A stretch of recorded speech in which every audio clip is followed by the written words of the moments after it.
ಎಲ್ಲರಿಗೂ ನನ್ನ ನಮಸ್ಕಾರಗಳು. ಧನ್ಯವಾದ ಧನ್ವಂತರಿ ಎಂಬ ಹೆಸರಿನಡಿ ನಾಡಿನ ಖ್ಯಾತ ವೈದ್ಯರಾದಂತಹ ಡಾಕ್ಟರ್ CN ಮಂಜುನಾಥ್ ರವರಿಗೆ ಮೈಸೂರಿನ ಸಮಸ್ತ ನಾಗರಿಕರ ಪರವಾಗಿ ಅಭಿನಂದನೆಯನ್ನ ಸಲ್ಲಿಸುವಂತಹ ಈ ಸಮಾರಂಭದಲ್ಲಿ ಉಪಸ್ಥಿತರಿರುವ ನಮ್ಮ ಈ ಭಾಗದ ಯತಿವರ್ಯರು, ನಮ್ಮ ಸಾಕ್ಷಿ ಪ್ರಜ್ಞೆಯೂ ಆಗಿರುವಂತಹ ಸುತ್ತೂರು ದೇಶಿಕೇಂದ್ರ ಮಹಾಸ್ವಾಮೀಜಿಯವರೇ, ಹಾಗೆ ಆದಿಚುಂಚನಗಿರಿ ಮಹಾಸಂಸ್ಥಾನದ ಯತಿವರ್ಯರು, ಇಡೀ ದೇಶದಲ್ಲೇ ಯತಿವರ್ಯರಲ್ಲೇ ಶೈಕ್ಷಣಿಕವಾಗಿ ಅತಿ ಹೆಚ್ಚು ಕ್ವಾಲಿಫಿಕೇಶನ್ ಅನ್ನು ಕೂಡ ಹೊಂದಿರುವಂತಹ ನಿರ್ಮಲಾನಂದನಾಥ ಸ್ವಾಮೀಜಿಯವರೇ, ನಮ್ಮ ಶಾಖಾ ಮಠದ ಯತಿವರ್ಯರಾಗಿರುವಂತಹ ಸೋಮನಾಥ ಸ್ವಾಮೀಜಿಯವರೇ, ಅಭಿನಂದನಾ ಮಾತುಗಳನ್ನಾಡಿದಂತಹ ನಾಡಿನ ಖ್ಯಾತ ಪತ್ರಕರ್ತರು, ಮೈಸೂರಿನವರು ಮತ್ತು ಮೈಸೂರಿನ ಬಗ್ಗೆ ಅಪಾರವಾದಂತಹ ಪ್ರೀತಿಯನ್ನು ಇಟ್ಕೊಂಡಿರುವಂತಹ HR ರಂಗನಾಥ್ ಸರ್ ಅವರೇ, ಈ ಕಾರ್ಯಕ್ರಮದ ಕೇಂದ್ರ ಬಿಂದು, ಇಷ್ಟು ಹೊತ್ತಿನಲ್ಲೂ ಇಷ್ಟು ಜನ ಈ ಕಲಾಮಂದಿರದಲ್ಲಿ ನೆರೆಯುವಂಥದ್ದು ದಸರಾದಲ್ಲಿ ಯಾವ್ದಾದ್ರು ಕಾರ್ಯಕ್ರಮ, ಮನರಂಜನಾ ಕಾರ್ಯಕ್ರಮ ಇದ್ರೆ ಮಾತ್ರ ಬರ್ತಾರೆ ಹೊರತು ಇನ್ಯಾವ ಕಾರ್ಯಕ್ರಮಗಳಿಗೆ ಇಷ್ಟೊತ್ತಿಗೆ ಇಷ್ಟು ಜನ ಬರುವುದಿಲ್ಲ. ಇವತ್ತು ಇಷ್ಟು ಜನ ಬಂದಿದ್ದಾರೆ ಅಂತಂದ್ರೆ ಮೈಸೂರಿಗರು ಈ ಕಾರ್ಯಕ್ರಮದ ಕೇಂದ್ರ ಬಿಂದುವಾಗಿರುವಂತಹ ಮಂಜುನಾಥ್ ಸರ್ ಬಗ್ಗೆ ಎಂತಹ ಪ್ರೀತಿಯನ್ನ ಗೌರವವನ್ನ ಇಟ್ಕೊಂಡಿದ್ದಾರೆ, ನಿಮಗೆ ಹೃದಯದಲ್ಲಿ ಎಂತ ಸ್ಥಾನವನ್ನು ಕೊಟ್ಟಿದ್ದಾರೆ ಅಂತ ಇದಕ್ಕೆ ಒಂದು ದ್ಯೋತಕವಾಗಿದೆ ಅಂತ ಹೇಳ್ತಾರೆ ಡಾಕ್ಟರ್ ಮಂಜುನಾಥ್ ಸರ್ ಅವರೇ. ಅವರ ಮಾತೃಶ್ರೀ ಅವರೇ, ಶ್ರೀಮತಿ ಅವರೇ, ಹಾಗೂ ಈ ಕಾರ್ಯಕ್ರಮವನ್ನ ಬಹಳ ಚಂದವಾಗಿ ಆಯೋಜನೆಯನ್ನು ಮಾಡಿರುವಂತಹ ಯುವ ನೇತಾರರು, ಆತ್ಮೀಯರು ಆಗಿರುವಂತಹ BH ಸತೀಶ್ ಗೌಡ್ರೆ, ಅವರ ಜೊತೆ ಕೈ ಜೋಡಿಸಿ ಕೆಲಸ ಮಾಡಿರುವಂತಹ ಚೇತನ್ ಅವರೇ, ರವಿ ಅವರೇ, ಹಾಗೂ ಎಲ್ಲ ಯುವ ಬಂಧುಗಳೇ, ವೇದಿಕೆ ಮುಂಭಾಗದಲ್ಲಿ ಆಸೀನರಾಗಿರುವಂತಹ ಬಹಳ ಜನ ನಮ್ಮ ಮಾಜಿ ಸಂಸದರು ಆಗಿರುವಂತಹ ಶಿವಣ್ಣ ಅವರು ಕೂಡ ಇದ್ದಾರೆ. ತುಂಬಾ ಜನ ಎಲ್ಲ ಗಣ್ಯಮಾನ್ಯರು ಬಂದಿದ್ರಿ ಸರ್. ಈ ಕಾರ್ಯಕ್ರಮ ಒಂದು ರೀತಿಯಲ್ಲಿ ಎಲ್ಲ ಈ ಮೈಸೂರದು ಕ್ರೀಮಿ ಲೇಯರ್ ಅಂತ ಏನಿರ್ತದಲ್ಲ, who is who of Mysuru, ಆ ಥರದವರೇ ಬಂದಿದ್ದಾರಲ್ಲ, ಬಹಳ ಎಲ್ಲ ಗಣ್ಯರು ಬಂದಿರುವಂತ ಒಂದು ಕಾರ್ಯಕ್ರಮ.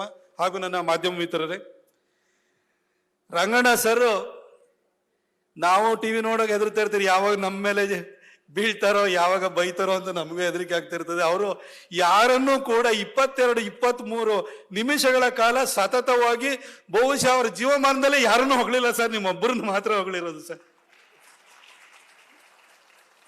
ಒಂದು ಸಣ್ಣ ಕುಟುಕೋ ಕೆಲಸನೂ ಕೂಡ ಮಾಡಲಿಲ್ಲ. ಪ್ರತಿಯೊಂದು ಮಾತಲ್ಲೂ ಕೂಡ ಬಹಳ ಪ್ರೀತಿಯ ಅಭಿಮಾನದಿಂದ ನಿಮ್ಮ ಬಗ್ಗೆ ಮಾತಾಡಿದರೆ, ಬಹುಶಃ ನೀವೇ ಕರ್ನಾಟಕದಲ್ಲಿ ಅತ್ಯಂತ ಧನ್ಯ ವ್ಯಕ್ತಿ ಅಂತ ಹೇಳಲಿಕ್ಕೆ ನಾನು ಬಯಸ್ತೇನೆ. ಅವ್ರ ಬಾಯಿಂದ ಒಳ್ಳೆ ಮಾತುಗಳನ್ನ, ಅಂದ್ರೆ ಒಳ್ಳೆ ಮಾತು ಆಡಲ್ಲ ಅಂತಲ್ಲ, ಆದ್ರೆ ರಂಗಣ್ಣನವ್ರನ್ನ TVಯಲ್ಲಿ ನೋಡಿದ್ರೆ ಯಾರ ಮೇಲೆ ಇವತ್ತು ಹರಿ ಆಯ್ತಾರೆ ಅಂತ ಹೇಳ್ಬಿಟ್ಟು ನಮಗೆ ಇಮ್ಯಾಜಿನ್ ಮಾಡ್ಕೊಳಕ್ಕಾಗಲ್ಲ. ಎಲ್ಲರನ್ನೂ ಕೂಡ ಬಹಳ ತೀಕ್ಷ್ಣವಾದ ಟೀಕೆಗೆ ಅತ್ಯಂತ ಸಭ್ಯವಾದ ಭಾಷೆಯಲ್ಲಿ ಮಾಡುವಂಥವ್ರು ರಂಗಣ್ಣ ಸರು. ಅವರು ನಿಮ್ಮ ಬಗ್ಗೆ 22-23 ನಿಮಿಷಗಳ ಕಾಲ ಸತತವಾಗಿ ಬಹಳ ಪ್ರೀತಿಪೂರ್ವಕವಾಗಿ ಮಾತಾಡಿದ್ದಾರೆ ಅಂತಂದ್ರೆ ನಾನು ನಿಮ್ಮ ಬಗ್ಗೆ ವಿಶೇಷವಾಗಿ ಹೇಳುವಂಥದ್ದು ಏನಿಲ್ಲ. ಸತೀಶ್ ಗೌಡರು ಪ್ರಾರಂಭದಲ್ಲಿ ಮಾತನಾಡ್ತಾ ನಿಮ್ಮ ಹಿನ್ನೆಲೆ, ನೀವು ಬೆಳೆದು ಬಂದಿದ್ದು ಭಾಗ್ಯ ಬಗ್ಗೆ ಮಾತಾಡ್ತಾ ಇದ್ರು. ಹಾಗಾಗಿ ಚೂಟಗಾಗಿ ನಾನು ಒಂದು ಸಣ್ಣ ಒಂದು ಸ್ಟೋರಿಯನ್ನು ಹೇಳಲಿಕ್ಕೆ ಬಯಸ್ತೀನಿ ಸರ್. ಇಲ್ಲಿ ಬಹಳ ಜನ ಕಷ್ಟದ ಹಿನ್ನೆಲೆಯಲ್ಲಿ ಬಂದಿರುವಂಥವ್ರು. ನೀವೆಲ್ಲ ಬಹುಶಃ ಟೋನಿ ಮಾರಿಸನ್ ಕೇಳಿರ್ತೀರಿ. ಟೋನಿ ಮಾರಿಸನ್ ಅಮೆರಿಕನ್ ಒಂದು ಬ್ಲಾಕ್ ರೈಟರ್. ಆಕೆಗೆ 1992 ಅಲ್ಲಿ ನೊಬೆಲ್ 91 or 92ನಲ್ಲಿ ನೊಬೆಲ್ ಫಾರ್ ಲಿಟರೇಚರ್ ಬರುತ್ತೆ. ಆಗ ಆ ನೊಬೆಲ್ ಫಾರ್ ಲಿಟರೇಚರ್ನ ಕೊಡಬೇಕಾದ್ರೆ, ನೊಬೆಲ್ ಪಾರಿತೋಷಕವನ್ನು ಕೊಡಬೇಕಾದ್ರೆ ಒಂದು 10 ನಿಮಿಷದ ಸ್ಪೀಚ್, ಆಕ್ಸೆಪ್ಟೆನ್ಸ್ ಸ್ಪೀಚ್ ಅಂತ ಮಾಡ್ಲಿಕ್ಕೆ ಅಂತಲೇ ಅವರಿಗೆ ಅವಕಾಶನ ಕೊಡ್ತಾರೆ. Toni Morrison American black lady. ಆಕೆ ಆಕ್ಸೆಪ್ಟೆನ್ಸ್ ಸ್ಪೀಚ್ ಒಂದು ಸಣ್ಣ ನಿದರ್ಶನ, ಒಂದು ಸಣ್ಣ ಕಥೆಯನ್ನು ಹೇಳ್ತಾಳೆ. ಅಮೆರಿಕದಲ್ಲಿ ಒಂದು ರಿಮೋಟ್ ವಿಲೇಜ್, ಒಂದು ದುರ್ಗಮ ಕುಗ್ರಾಮ ಅದು. ಅಲ್ಲಿ ಒಬ್ಳು ಹಣ್ಣು ಮುದುಕಿ ಇದ್ದಾಳೆ. ಶಿ ವಾಸ್ ಟೋಟಲಿ ಬ್ಲೈಂಡ್, ಎರಡು ಕಣ್ಣು ಕಾಣಿಸೋದಿಲ್ಲ ಹಾಗೆ. ಆದ್ರೆ ಅಜ್ಜಿ ಬಗ್ಗೆ ಅಜ್ಜಿ ಹಾಗೆ ಅಜ್ಜಿ ಹೀಗೆ ಅಂತ ಪ್ರತೀತಿ ಇರ್ತದೆ, ಅಜ್ಜಿ ಬಗ್ಗೆ ಬಹಳ ಕ್ಯೂರಿಯಾಸಿಟಿ ಇರುತ್ತೆ. ಆದ್ರೆ ಅದರ ಲೋಕಲ್ ಚರ್ಚ್ ಏನಿದೆಯಲ್ಲ, ಅಥವಾ ಆಕೆ ಕಪ್ಪು ಜನಾಂಗಕ್ಕೆ ಸೇರಿದಂತವಳು, ಆದ್ರೆ ಲೋಕಲ್ ಚರ್ಚ್ ಇದೆಲ್ಲ it was dominated by whites. ಆ ಬಿಳಿಯರಿಗೆಲ್ಲ ಈ ಕರಿ ಮುದುಕಿ ಬಗ್ಗೆ ಈ ತರ ಪ್ರತೀತಿ ಇದೆಯಲ್ಲ ಅಂತ ಒಂದ್ ರೀತಿ ಕಣ್ಣು ಕೆಂಪಾಗಿರುತ್ತೆ. ಒಂದಿನ ಒಂದು 5-6 ಜನ ಹುಡುಗರು ಅಜ್ಜಿ ಗುಡಿಸ್ಲಲ್ಲಿ ಇರ್ತಾಳೆ, ಅಜ್ಜಿ ಮನೆಗೆ ಹೋಗ್ತಾರೆ. ಅದರಲ್ಲಿ ಒಬ್ಬ ಹುಡುಗ ಕೈಯನ್ನು ಹಿಂಗೆ ಮುಂದೆ ಚಾಚಿ ಕೇಳ್ತಾನೆ, a old woman, I am holding a bird, you have to tell whether it's dead or alive ಅಂತ ಕೇಳ್ತಾರೆ. ಮುದುಕಿ, ನನ್ನ ಕೈಯಲ್ಲಿ ಒಂದು ಹಕ್ಕಿ ಇದೆ, ಅದು ಸತ್ತಿದೆಯೋ ಬದುಕಿದೆಯೋ ಹೇಳಿ ನೋಡೋಣ ಅಂತ ಹೇಳ್ತಾನೆ. ಅಂದ್ರೆ ಅಜ್ಜಿ ಹಾಗೆ ಅಜ್ಜಿ ಹೀಗೆ ಅಂತ ಪ್ರತೀತಿ ಇರ್ತದಲ್ಲ, ಹಾಗಾಗಿ ಅಜ್ಜಿನ ಪರೀಕ್ಷೆ ಮಾಡಬೇಕು ಅಂತ ಹೇಳ್ಬಿಟ್ಟು ಅವನು ಕೇಳ್ತಾನೆ. ಅಜ್ಜಿ ಒಂದ್ 2 ನಿಮಿಷ ಏನು ಮಾತಾಡೋದಿಲ್ಲ. ಅಜ್ಜಿ ಗೊತ್ತಾಗುತ್ತೆ, ಇವನು ನನ್ನನ್ನು ಅವಮಾನ ಮಾಡ್ಲಿಕ್ಕೆ ಬಂದಿದ್ದಾನೆ, ನನ್ನ ಹೀಗಳಿಕ್ಕೆ ಬಂದಿದ್ದಾನೆ, ನನ್ನನ್ನು ತುಚ್ಛವಾಗಿ ಕಾಣ್ಲಿಕ್ಕೆ ಬಂದಿದ್ದಾನೆ ಅಂತ ಅಜ್ಜಿಗೆ ಗೊತ್ತಾಗುತ್ತೆ. ಅಜ್ಜಿ ಏನು ಮಾತಾಡೋದಿಲ್ಲ. ಅಜ್ಜಿ 2 ನಿಮಿಷ ಆದ್ಮೇಲೆ ಹೇಳುತ್ತೆ, ನಿನ್ ಕೈಯಲ್ಲಿ ಇದೆಯಲ್ಲ ಹಕ್ಕಿ, ಅದು ಸತ್ತಿದೆಯೋ ಬದುಕಿದೆಯೋ ನನಗೆ ಗೊತ್ತಿಲ್ಲ, ಆದ್ರೆ ನಿನ್ ಕೈಯಲ್ಲಿ ಇರೋದಂತೂ ನಿಜ. ಆದ್ರೆ ಅದು ನಿನ್ನ ನಿಯಂತ್ರಣದಲ್ಲಿದೆ, ಅದನ್ನು ನೀನು ಈಗಲೂ ಸಾಯಿಸ್ಬೋದು, ಇಲ್ಲ ಬದುಕಲಿಕ್ಕೆ ಕೂಡ ಬಿಡ್ಬೋದು, ಎಲ್ಲ ನಿನ್ನ ನಿಯಂತ್ರಣದಲ್ಲಿದೆ, ನಿನ್ನ ಕಂಟ್ರೋಲ್ ಅಲ್ಲಿ ಇದೆ ಅಂತ ಅಜ್ಜಿ ಹೇಳುತ್ತೆ. ಅಂದ್ರೆ ಈ ಮಾತಿನ ತಾತ್ಪರ್ಯ ಏನು ಅಂತಂದ್ರೆ, ಈ ವಿದ್ಯೆ ಅನ್ನೋದು ನಿಮ್ಮ ಚರ್ಮದ ಬಣ್ಣ, ಇದು ಕರಿನೋ ಬಿಳಿನೋ, ನೀವು ಮನೆಯಲ್ಲಿ ಯಾವ ಪರಿಸ್ಥಿತಿ ಇದೆ, ಕೂಲಿ ಮಾಡ್ತಾರೋ ಅಥವಾ ನೀವು ದೀನರೋ ದಲಿತರೋ ಅಥವಾ ನೀವು ಯಾವುದೋ ಮೇಲ್ಜಾತಿನೋ ಕೆಳಜಾತಿನೋ, ನೀವು ಕ್ರೈಸ್ತರೋ ಅಥವಾ ಮುಸಲ್ಮಾನರೋ, ಈ ರೀತಿ ಯಾವುದು ವಿದ್ಯೆ ತಾರತಮ್ಯ ಮಾಡಲ್ಲ. ವಿದ್ಯೆನ ನಾವು ಯಾವ ರೀತಿ ದುಡಿಸ್ಕೊಳ್ತೀವಿ ಅದರ ಆಧಾರದ ಮೇಲೆ ವಿದ್ಯೆ ಅನ್ನೋದು, ಭಾಷೆ ಅನ್ನೋದು ನಮಗೆ ಸಿದ್ಧಿಸ್ತದೆ, ಅದು ರೂಪ ತಳೆಯುತ್ತೆ. ಮಂಜುನಾಥ್ ಸರ್ ಅವ್ರ ಬಗ್ಗೆ ಸತೀಶ್ ಗೌಡ್ರು ಹೇಳ್ತಿರ್ಬೇಕಾದ್ರೆ, ಅವ್ರ ಹಿನ್ನೆಲೆ ಬಗ್ಗೆ ಹೇಳ್ತಿರ್ಬೇಕಾದ್ರೆ, ಅವರ ಹಿನ್ನೆಲೆ ಯಾವುದು ಅಂತಲ್ಲ, ಅವರ ಪರಿಶ್ರಮದಿಂದ ಆ ವಿದ್ಯೆಯನ್ನು ಸಿದ್ಧಿಸ್ಕೊಂಡ್ರು. ಇವತ್ತು ಒಬ್ಬ ಒಳ್ಳೆಯ ಕಾರ್ಡಿಯಾಲಜಿಸ್ಟ್ ಆಗಿ ಅವರು ಇವತ್ತು ನಾಡಿನಲ್ಲಿ ಹೆಸರನ್ನ ಪಡ್ಕೊಂಡ್ರು. ಅದು ಅವರ ಪರಿಶ್ರಮ, ಅವ್ರ ವಿದ್ಯೆಯನ್ನು ಸಿದ್ಧಿಸ್ಕೊಂಡಿದ್ದು. ಅವರ ಹಿನ್ನೆಲೆಗೆ ವಿದ್ಯೆ ಯಾವತ್ತೂ ಕೂಡ ಹಿನ್ನೆಲೆಯಿಂದ ತಾರತಮ್ಯ ಮಾಡಲ್ಲ. ಅದಕ್ಕೆ ಡಾಕ್ಟರ್ ಮಂಜುನಾಥ್ ಸರ್ ಬಹಳ ದೊಡ್ಡ ಉದಾಹರಣೆ ಅಂತ ಹೇಳ್ತಾ, ನಮ್ಮಲ್ಲಿ ಒಂದು ಮಾತಿದೆ, ಜನ್ಮನಾ ಜಾಯತೆ ಶೂದ್ರ ಸಂಸ್ಕಾರಾತ್ ದ್ವಿಜೋಚ್ಯತೆ ಅಂತ ಹೇಳ್ತಾರೆ. ಅಂದ್ರೆ ಹುಟ್ಟಿನಿಂದ ಯಾರು ಮೇಲು ಕೆಳಗೆ ಎಲ್ಲರೂ ಎಲ್ಲ ಕೆಳಗಿನವರೇ. ಆದ್ರೆ ಸಂಸ್ಕಾರ ದ್ವಿಜೋಚ್ಯತೆ, ಸಂಸ್ಕಾರ ಅಂತಂದ್ರೆ ಸಂಸ್ಕಾರದಿಂದ, ವಿದ್ಯೆಯಿಂದ ನಾವು ಶ್ರೇಷ್ಠರಾಗ್ತೀವಿ ಅಂತ ಹೇಳ್ಬಿಟ್ಟು, ಮರು ಹುಟ್ಟು ಅನ್ನೋದು ಅದರಿಂದ ಸಿಗುವಂಥದ್ದು. ಇಲ್ಲಿ ಹುಟ್ಟಿನಿಂದ ನಾವೆಲ್ಲರೂ ಸಮಾನವಾಗಿರ್ತದೆ. ಆ ರೀತಿ ಸಂಸ್ಕಾರದಿಂದ ಶ್ರೇಷ್ಠರಾದವರು ಡಾಕ್ಟರ್ ಮಂಜುನಾಥ್ ಸರ್ ಅವರು. ಸರ್, ನಿಮಗೆ ನಾನು ಮೈಸೂರಿಗರ ಪರವಾಗಿ ಧನ್ಯವಾದವನ್ನು ಹೇಳಿ ಬಯಸ್ತೀನಿ. ಯಾಕೆಂತಂದ್ರೆ ಮೈಸೂರಿಗೆ ಯಡಿಯೂರಪ್ಪ ಸಾಹೇಬರು ಮುಖ್ಯಮಂತ್ರಿ ಇರುವಂತಹ ಸಂದರ್ಭದಲ್ಲಿ, ನೀವು ಇಲ್ಲಿಗೆ ರಾಮದಾಸ್ ಅವರು ಸಚಿವರಾಗಿರುವಂತಹ ಸಂದರ್ಭದಲ್ಲಿ ಒಂದು ಜಯದೇವದ ಒಂದು ಯೂನಿಟ್ ಅನ್ನ ಇಲ್ಲಿ ಕೇರ್ ಹಾಸ್ಪಿಟಲ್ ಅಲ್ಲಿ ಕೊಟ್ರಿ.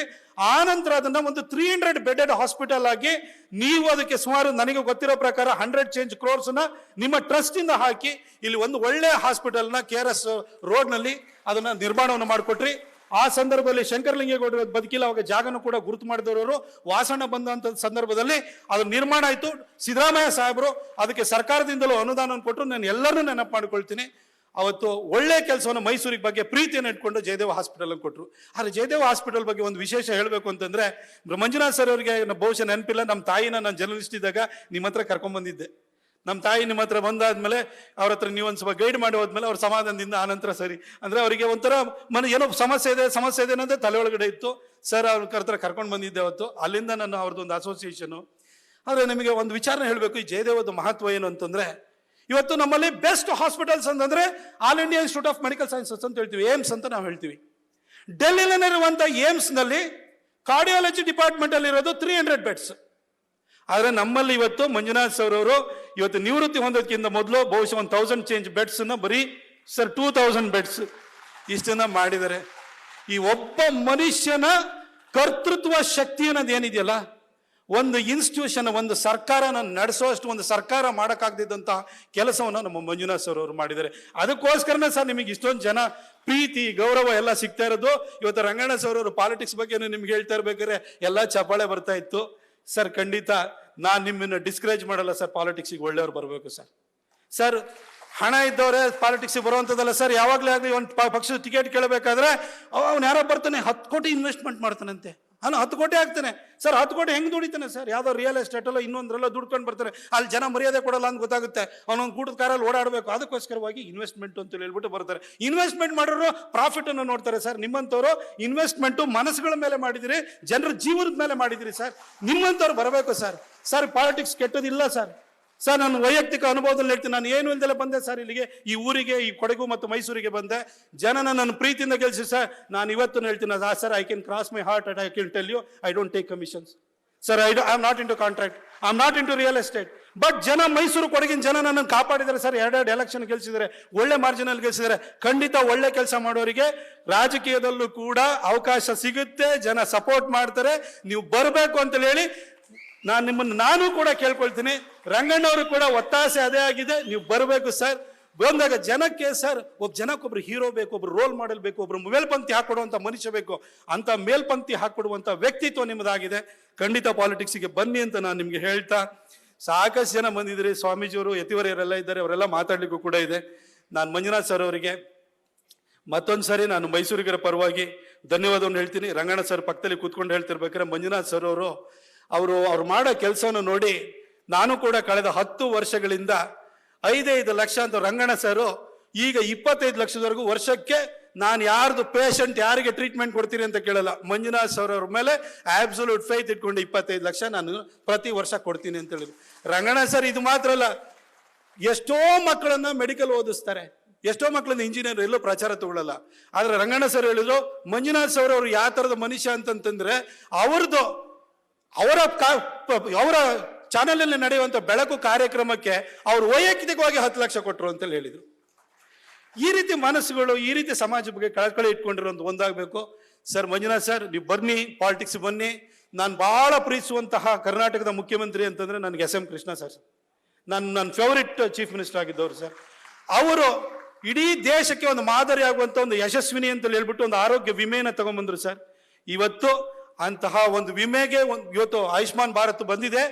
ಅದಕ್ಕೆ ಮೂಲ ಕಾರಣ ಅವರು ಎಸ್ ಎಂ ಕೃಷ್ಣ ಸಾಹೇಬರು ತಗೊಂಡ್ಬಂದಂತ ಯಶಸ್ವಿನಿ ಸ್ಕೀಮು ಸರ್. ನಿಮ್ಮಂಥವ್ರು ಬಂದ್ರೆ ಕೋವಿಡ್ ಟೈಮ್ ಒಳಗಡೆ ಪರದಾಟ ಆಡುವಂಥ ಸಂದರ್ಭದಲ್ಲಿ ನಿಮಗೆ ಜನರ ಬಗ್ಗೆ ಅಂತಃಕರಣ ಇಟ್ಕೊಂಡು ನೀವು ಸ್ಪಂದಿಸುವಂಥ ಮನಸ್ಥಿತಿ ನಿಮ್ಮಂಥವ್ರಿಗಿರುತ್ತೆ ಸರ್. ನೀವು ಪಾಲಿಟಿಕ್ಸಿಗೆ ಬರ್ಬೇಕು ಸರ್. ಪಾಲಿಟಿಕ್ಸ್ ಅಲ್ಲಿ ನಿಜವಾದ ಬದಲಾವಣೆ ತರೋದಕ್ಕೆ ಸಾಧ್ಯ ಇರುವಂಥ ಕ್ಷೇತ್ರ ಅಂದ್ರೆ ಪಾಲಿಟಿಕ್ಸ್ ಸರ್.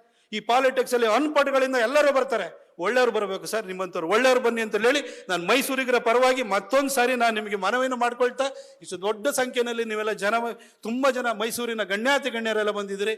ಇದು ಮೈಸೂರಿನ ಜನ ಮಂಜುನಾಥ್ ಸರ್ ಬಗ್ಗೆ ಇಟ್ಕೊಂಡಿರುವಂತ ಪ್ರೀತಿ, ಕಾಳಜಿ ಮತ್ತು ಗೌರವಕ್ಕೆ ದ್ಯೋತಕವಾಗಿದೆ ಅಂತ ಹೇಳ್ತಾ, ಸಾಕಷ್ಟು ಜನ ಮುಂದೆ ನಮ್ಮ ರಂಗಪ್ಪ ಸಾರ್ ಇದ್ದಾರೆ, ಇಲ್ಲಿ ನಮ್ಮ ಮೈಸೂರು ಯೂನಿವರ್ಸಿಟಿಯ ಎಲ್ಲ ವಿಸಿಗಳೇ, ಎಕ್ಸ್ ವಿಸಿಗಳು ಎಲ್ಲರೂ ಕೂಡ ಬಂದಿದ್ದೀರಿ. ನಿಮ್ಮೆಲ್ಲರೂ ಕೂಡ ಒಂದ್ಸಿ ನಾನು ಮಾತನ್ನು ಮುಗಿಸ್ತೀನಿ. Thank you. ನ್ಯೂಸ್ ಫಸ್ಟ್, ನಿರ್ಭೀತಿಯಿಂದ ನಿಮ್ಮ ಪರವಾಗಿ.